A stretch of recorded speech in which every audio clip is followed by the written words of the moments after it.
Hello student, आपका हमारे online platform पर स्वागत है। दोस्तों, आज हम रीट मेंस की तैयारी में राजस्थान के इतिहास के बारे में बात करेंगे और राजस्थान के इतिहास में राजस्थान की प्राचीन सभ्यताओं के बारे में बात करेंगे। तो देखिए, राजस्थान की प्राचीन सभ्यताओं से संबंधित क्वेश्चन जो है वो पूछे जाते हैं और आपके एग्जाम में आएंगे भी। तो ये हमें पता है कि भाई पक्का क्वेश्चन आना ही आना है। तो इनको हम एमसीक्यू के माध्यम से अच्छे से समझेंगे और पढ़ेंगे। तो देखिए, एमसीक्यू करने से आपकी प्रैक्टिस भी हो जाएगी और ये भी समझ में आएगा कि भाई हमें कैसे क्वेश्चन करने हैं। तो चलिए हम शुरुआत करते हैं राजस्थान की प्राचीन सभ्यताएं, एमसीक्यू प्रश्नोत्तरी। और उससे पहले मैं ये कहना चाहूँगा कि जो भी स्टूडेंट रीट मेंस की तैयारी कर रहे हैं, इस चैनल को जरूर सब्सक्राइब करें। तो चलिए हम शुरुआत करते हैं पहले क्वेश्चन से। पहला क्वेश्चन है, कालीबंगा सभ्यता किस नदी के तट पर स्थित है? देखिए, स्टार्टिंग में आपको सिंपल क्वेश्चन होंगे, फिर मीडियम, फिर हार्ड लेवल के क्वेश्चन आपको देखने को मिलेंगे। तो आराम से हमारे साथ बने रहिए और ये सीरीज जो है लगातार चलती जा रही है। अदर सब्जेक्ट की भी क्लास है, उनको भी जरूर देखिए। तो क्वेश्चन क्या है कि कालीबंगा सभ्यता किस नदी के तट पर है? लूनी, घग्गर, बनास, चंबल। तो देखिए, कालीबंगा सभ्यता घग्गर नदी के तट पर है। किसके? घग्गर नदी के तट पर है। तो इसका राइट आंसर क्या हो जाएगा? बी। क्या रहेगा? बी। नेक्स्ट है, कालीबंगा स्थल किस जिले में स्थित है? नागौर, हनुमानगढ़, झुंझुनू और बाड़मेर। तो देखिए, कालीबंगा जो स्थल है वो कहाँ पर स्थित है? हनुमानगढ़ में। कहाँ पर स्थित है? हनुमानगढ़ में। तो ये नॉर्मल सा क्वेश्चन है, लेकिन परीक्षाओं में पूछा जाता है, इसलिए आप इसको याद रखिए। कालीबंगा स्थल कहाँ पर है? हनुमानगढ़ में। तो जो स्टूडेंट देखिए डायरेक्ट एमसीक्यू से ही तैयारी कर रहे हैं, तो उनको भी मतलब नॉलेज मिलेगी कि भाई कौन सी जो सभ्यता है वो कहाँ पर स्थित है। ये क्वेश्चनों के माध्यम से आप काफी सारी चीजें सीख जाएंगे। अगला क्वेश्चन है, कालीबंगा में किस प्रकार की कृषि कृषि के प्रमाण मिले हैं? ये इंपॉर्टेंट क्वेश्चन है। केवल गेहूं, दोहरी फसल प्रणाली, जौ एवं चना और केवल धान। तो ध्यान दीजिए, मोस्ट इंपॉर्टेंट क्वेश्चन है। कालीबंगा सभ्यता में दोहरी फसल प्रणाली के प्रमाण मिले हैं। अब दोहरी फसल प्रणाली का मतलब क्या है? देखिए, एक ही समय में मान लीजिए एक खेत है, इसी में गेहूं गेहूं और चना एक साथ उगाया जाता था। चना एक साथ उगाया जाता था, इस बात के प्रमाण मिले हैं। तो देखिए, इसमें तीसरा ऑप्शन जौ और चना भी है, और जौ से हम कंफ्यूजन भी हो सकते हैं। तो गेहूं और चना जो है वो एक साथ उगाया जाता था, ये इंपॉर्टेंट है। एक ही समय में उगाया जाता था, इस बात का प्रमाण है कि खेती करने के लिए एक विशेष योजना बनाई जाती थी। कालीबंगा सभ्यता में दोहरी फसल प्रणाली के क्या मिले हैं? प्रमाण मिले हैं। और दो फसल एक साथ उगाने से यह सिद्ध होता है कि खेती करने के लिए विशिष्ट योजना बनाई जाती थी। तो इसका राइट आंसर क्या है? बी। नेक्स्ट है, कालीबंगा की विशेष पहचान कौन सी है? अग्निकुंड, तांबे की तलवारें, कंकाल के साथ तांबे की चूड़ियां और किलेबंदी रहित नगर। तो देखिए, कालीबंगा सभ्यता की जो विशेष पहचान है वह है अग्निकुंड के प्रमाण मिलना है। क्या है? अग्निकुंड के प्रमाण मिलना है। तो इसका राइट आंसर क्या हो जाएगा? ए। क्या रहेगा? ए। नेक्स्ट है, आहड़ सभ्यता का प्रमुख धातु उद्योग किस धातु से जुड़ा था? आहड़ सभ्यता का प्रमुख धातु उद्योग किस धातु से जुड़ा था? और लोहा, तांबा, सोना और चांदी। तो किससे जुड़ा था? तांबे से जुड़ा था। और आहड़ सभ्यता का जो प्रमुख उद्योग तांबे से जुड़ा होने के कारण इसी कारण हम इसको क्या बोलते हैं? ताम्रवती नगरी के नाम से जानते हैं। किस नाम से जानते हैं? ताम्रवती नगरी के नाम से जानते हैं। आहड़ सभ्यता के अन्य नाम और क्या क्या हैं? आहड़ सभ्यता को हम अघाटपुर, धूलकोट और बनास संस्कृति के नाम से भी जानते हैं। किस नाम से जानते हैं? अघाटपुर, धूलकोट, बनास संस्कृति, ताम्रवती नगरी के नाम से हम इसको जानते हैं। और प्रमुख उद्योग कौन था? तांबा था। नेक्स्ट है, आहड़ स्थल किस नदी के किनारे बसा था? बनास की बेड़च नदी, घग्गर नदी, लूनी नदी और सोन नदी। तो देखिए, आहड़ जो स्थल है वो आयड़ नदी के किनारे था। और आयड़ नदी किसका नाम है? बेड़च नदी का नाम है। तो इसका राइट आंसर क्या हो जाएगा? बनास की बेड़च नदी के किनारे ये स्थित था। और बनास नदी बेड़च नदी है, आयड़ नदी है, बनास की सहायक नदी है, इसीलिए इसको बनास संस्कृति के नाम से भी हम जानते हैं। तो इसका राइट आंसर क्या हो जाएगा? ए। नेक्स्ट है, आहड़ सभ्यता का अन्य नाम क्या था? क्या है? ताम्रयुगीन सभ्यता, गणेश्वर संस्कृति, कालीबंगा संस्कृति, वैराट संस्कृति। देखिए, आहड़ सभ्यता को ताम्रयुगीन सभ्यता या ताम्रवती नगरी के नाम से जाना जाता है। तो इसका राइट आंसर आपका क्या हो जाएगा? ए। और आहड़ सभ्यता कहाँ पर स्थित है? उदयपुर में स्थित है। कहाँ पर स्थित है? ये उदयपुर में स्थित है आहड़ सभ्यता। ताम्रयुगीन सभ्यता या ताम्रवती नगरी के नाम से इसको जाना जाता है। नेक्स्ट है, गणेश्वर सभ्यता किस धातु के उत्पादन के लिए प्रसिद्ध थी? ये मोस्ट इंपॉर्टेंट है। चांदी, तांबा, लोहा और सोना। तो देखिए, गणेश्वर सभ्यता तांबे के उत्पादन से संबंधित थी।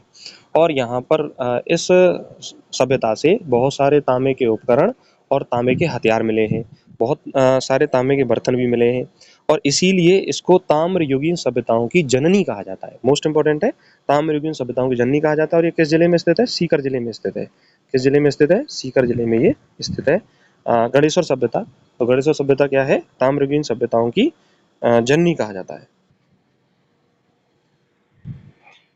अगला क्वेश्चन है, गणेश्वर सभ्यता किस जिले में स्थित है? सीकर, अलवर, झुंझुनू और जयपुर। तो अभी अभी मैंने आपको बताया गणेश्वर सभ्यता कहाँ स्थित है? सीकर जिले में स्थित है। तो इसका राइट आंसर क्या हो जाएगा? ए। क्या रहेगा? ए। नेक्स्ट है, गणेश्वर सभ्यता का प्रमुख व्यवसाय क्या था? पत्थर निर्माण, तांबे के औजार बनाना, कपड़ा उद्योग और मिट्टी के खिलौने बनाना। तो देखिए गणेश्वर सभ्यता को क्या कहा जाता है? ताम्रयुगीन सभ्यताओं की जननी कहा जाता है। तो इसका जो प्रमुख व्यवसाय था वह था तांबे के औजार बनाना। तो इसका राइट आंसर क्या हो जाएगा? बी। क्या रहेगा? बी। अगला क्वेश्चन है, बालाथल स्थल कहाँ स्थित है? उदयपुर, भीलवाड़ा, बांसवाड़ा, कोटा। तो देखिए बालाथल स्थल जो है वो उदयपुर के बल्लभनगर तहसील में स्थित है और यह आहड़ संस्कृति से जुड़ा हुआ है, बनास संस्कृति से जुड़ा हुआ स्थल है। तो बालाथल स्थल कहाँ पर होगा? ये उदयपुर में। कहाँ पर होगा? उदयपुर में। तो राइट आंसर क्या रहेगा इसका? ए। नेक्स्ट है, बालाथल में किस प्रकार के मकान पाए गए? कच्चे मिट्टी के, पत्थर के घेरे वाले, लकड़ी व पत्थर के संयुक्त और ईंट चूना निर्माण।